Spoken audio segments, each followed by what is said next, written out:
안녕하세요. 추적단 불꽃의 단 원은지입니다. 네, 안녕하세요. 저는 니셋에서 전 정책법률연구팀장을 맡았고 현재는 운영기획팀으로 활동 중인 재영이라고 합니다. 저는 피해자 지원팀 현재 팀장을 맡고 있는 임예영입니다. 네, 추적단 불꽃은 텔레그램 엠번방의 실체를 처음으로 밝힌 취재단입니다.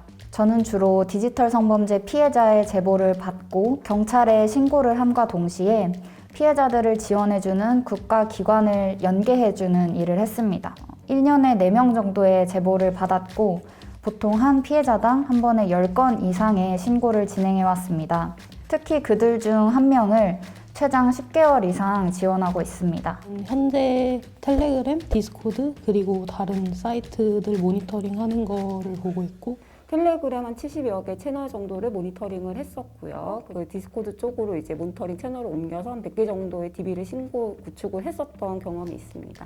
유포한 게 남아있을 경우에 지웠다고 하더라도 그 사진을 캡처해서 2차, 3차 피해까지 가게 되거든요. 그 검색 엔진이라든가 아니면 어떠한 웹사이트에서도 그 피해 촬영물 전체가 삭제되는 것이 중요한데 한 번 유포됐던 그 피해 촬영물이 다시 유포되는 그 과정을 통해서 영구적인 피해가 계속해서 지속 반복된다고들 말을 하거든요. 이 성착취물 자체가 피해자들의 꼬리표처럼 따라다니게 됩니다. 피해자의 전화번호, 집 주소, 직장 같은 정보를 가지고 또 다른 가해자들은 그를 온라인 스토킹하거나 아니면 직접 찾아가거나 이런 식의 위협을 가하기도 합니다. 구글을 통해서 이 디지털 성착취물들이 공유되는 여러 메신저와 SNS 플랫폼 등에 들어갈 수 있게 됩니다. 일단 그 디스코드랑 텔레그램 서버를 검색할 때 구글에 검색을 많이 해요. 피해 촬영물에 그 원본이 삭제된다고 하더라도 남아있는 그 검색 결과를 통한 그 2차 피해가 계속해서 발생되고 있는 것이 구글이기 때문에 구글에 대한 문제 제기가 반드시 필요하다는 생각을 했습니다. 텔레그램 성착취 사건들을 통해서 아동 청소년의 피해물들이 유포가 됐잖아요. 관련 키워드를 검색하는 경우 이제 썸네일 등이 노출이 될 수 있습니다. 그런 경우 이렇게 구글에서 이미지 삭제라는 신고 양식을 찾아서 들어갈 수 있는데요. 여기 이제 미성년자의 이미지 삭제인 거고 법적 사유로 이미지 삭제하기를 들어가면 여기 양식 작성하기를 클릭해 볼게요. 구글에서 콘텐츠 삭제가 나옵니다. 아동 성적 학대 콘텐츠란을 체크를 하고 신고서를 제출하려면 이 링크로 이동하시기 바랍니다가 뜹니다. 벌써 두 번째 페이지를 점프를 했습니다. 읽어야 하는 글만 굉장히 길어요. 아시아의 경우를 클릭해 줍니다. 그러면 이렇게 국가별로 정리가 되어 있는데요. 구글 검색, 이미지 검색에서 발견되는 아동 청소년 성착취물 신고하려면 이 페이지를 클릭하라 라는 문구 한 줄이 더 있습니다. 웹 검색은 이 링크, 이미지 검색은 이 링크 이렇게 따로 창구를 마련해 뒀는데요. 한번 둘 다 들어가 보겠습니다. 그러면 불법 촬영물 등 신고에 가서 기타 법적 신고 양식으로 이동을 하게 됩니다. 너무 힘드네요. 이게 너무 많아요.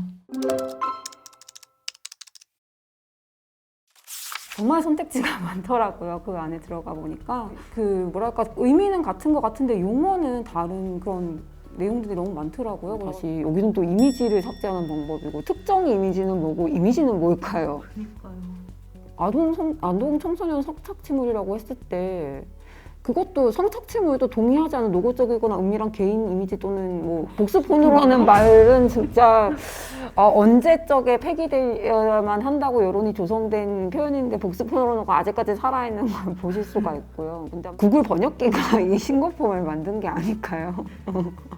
이거 한국어를 모국어로 쓰는 사람이 이 문서를 만드는지 약간 궁금해요.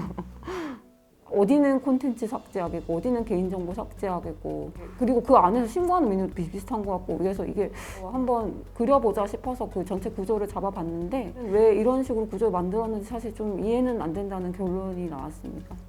저녁 6시간씩 총 4일이 걸렸습니다. 순수 24시간 걸렸다고 생각하시면 될 것 같아요. 구글 검색 결과에 대한 신고 양식만 모아놓은 거고요. 사실은 한 장에 넣을 수가 없고요. 너무 비슷한 신고 메뉴인데 서로 다른 메뉴로 묶여있는 게 많았어요.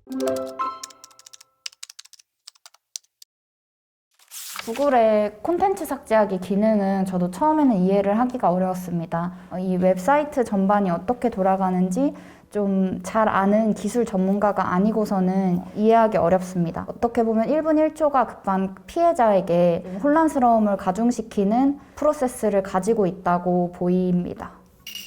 아동 청소년 성착취물 같은 경우 특히나 폐해에 대해서 전 세계적인 공감대가 형성되어 있음에도 불구하고 약간 접근성이 매우 떨어지는 게 아닌가 생각이 들어요. 그 접근 과정을 이렇게 어렵게 만들어놨는지 유포가 빨리 차단이 될수록 피해 확산을 확실히 저지할 수 있고 시간이 사실은 상당히 중요하거든요. 근데 비효율적인 구조로 되어 있어서 피해자들이 이용하기 또 힘들지 않을까 생각이 들어요.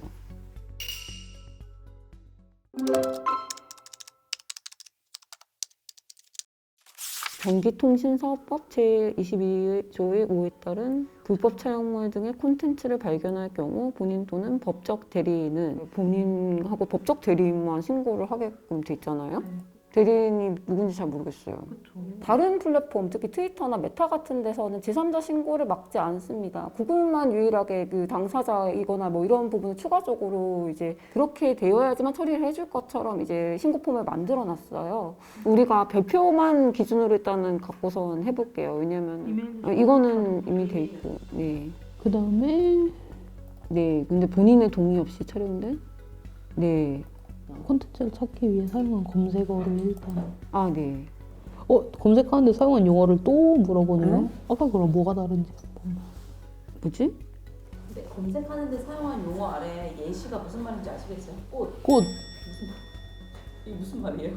네? 이게 뭔 소리야? 모르겠는데요? 진짜 모르겠는데요? 위아래를 콘텐츠가 불법이라고 생각되는 이유를 가능하면 구체적인 법률 조항을 들어 상세하게 설명해 주시기 바랍니다. 선택을 그 드롭다운 메뉴로 해가지고 그 중에 하나를 선택할 수 있게끔 해줄 수 있을 텐데 갑자기 난데없는 논술 시험을 치게 만드네요. 저희에게 불법 촬영물로 보입니다. 라고 하면은 처리가 안 될 것 같죠? 구체적인 관련 법률 조항이라서 제14조에서도 상세하게 사실은 들어가야 돼요. 그래서 성폭력 처벌법 제14조의 제2항 위반 이렇게 쳐야지 사실은 맞는 건데 근데 그거를 다 외우고 있는 사람은 없겠죠. 관련 변호사라든가 아니면 활동가 정도 아니면 없을 거라고 생각이 들어요. 근데 이제 본인은 위증시 처벌을 받는다는 조건 근데 제가 어떤 법령에 근거해서 처벌을 받는지 알려줬으면 좋겠네요. 구글이 각 제품별로 신고서를 제출해달래요. 구글의 제품이 검색도 있을 것이고 뭐 드라이브도 있을 것이고. 일단 첫 페이지부터 뭔가 이거는 경고네요. 검색 결과에서 페이지가 삭제돼도 웹에는 계속 남아있게 된다. 여기서 대한민국을 찾습니다. 네, 실명은 원은지로 하고요. 회사 이름은 국제 앰네스티 한국지부로 하겠습니다. 어디서부터 어디까지 이 영상물을 묘사해야 하는지 어렵고요. 그리고 묘사하는 행위 자체가 피해자의 입장에서는 트라우마가 될 수 있는 부분인데 힘드네요. 정말 묘사를 하는 건 현직 수사관도 힘들어하는 일인데 어이가 없습니다. 구글에서는 어떤 정도로 조치를 취할 것인지 미리 설명해 주는 것 없이 피해자에게만 얼마나 이 컨텐츠가 법적으로 문제가 있는 건지 좀 소명하라고 하는 듯 해 보여서 그리고 여기 신고서를 제대로 작성하지 않았거나 내용이 불완전한 경우에는 처리가 되지 않는다는 점에 유의하세요. 대체 뭐가 불완전한 건지 어떤 기준이 제시되어 있지 않은 상황이라서 답변이 오지 않으면 되게 불안할 것 같네요.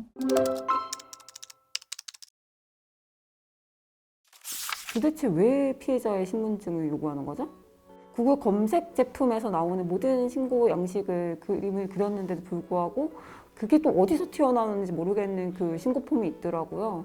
진짜 요구하는 것도 많다. 그 구글에게 물어보고 싶은 게 만약에 그 페이지로 어쩌다가 들어간 피해자가 아직 신분증이 발급되지 않은 미성년자면 대체 어떻게 처리하려고 그렇게 신고 페이지를 만들었는지 모르겠어요. 거기 디지털 성범죄 특성상 미성년자 피해자는 얼마든지 있을 수 있고 특히 미성년자의 피해는 매우 중요한데도 불구하고 그 피해자가 부모에게 그 피해 사실을 알리고 싶지 않을 수도 있잖아요. 어떻게 보면 사기업이 이런 식의 어떤 요구를 하는 거에 있어서 좀 어떻게 관리를 하려고 그러지? 구글 내에서는 디지털 성범죄 담당 대응 부처가 있는가 하는 생각도 들었습니다.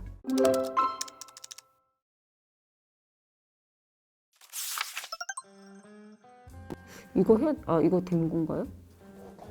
그게 유효한 신고가 아니었을 때 신고가 안 됐다는 피드백조차 주지 않겠다는 소리인 거죠. 답변이 다 똑같잖아요. 이 형식적인 느낌? 그냥 뭐 매크로.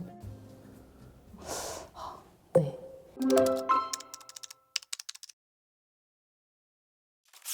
이 신고 양식이 굉장히 길고 또 상세한 내용을 요구하기 때문에 최소 10분 정도 걸렸던 것 같습니다.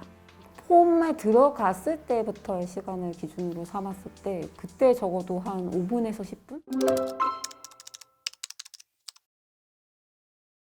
구글이 신고 접수됐습니다 라는 식의 자동화된 이메일, 그런 이메일들로 신고를 이 무렵에 했었구나 하는 대략의 기록만 가지고 있을 뿐입니다. 그래서 매번 과연 처리됐나 하는 여부를 직접 다시 똑같은 루트로 검색어를 입력을 한다든지 하는 식의 수작업 이런 걸로 확인을 해왔습니다. 기록이 남아있지 않으니까 뭐 메모장이나 엑셀 같은 데다가 내가 신고한 링크를 보관을 해놓고 있어야 되는 약간 원시적인 방법을 동원을 해야 되고요. 그러니까 텔레그램이 아무리 신고를 해도 답장을 주지 않는 것으로 유명한데 비슷한 느낌을 받았어요.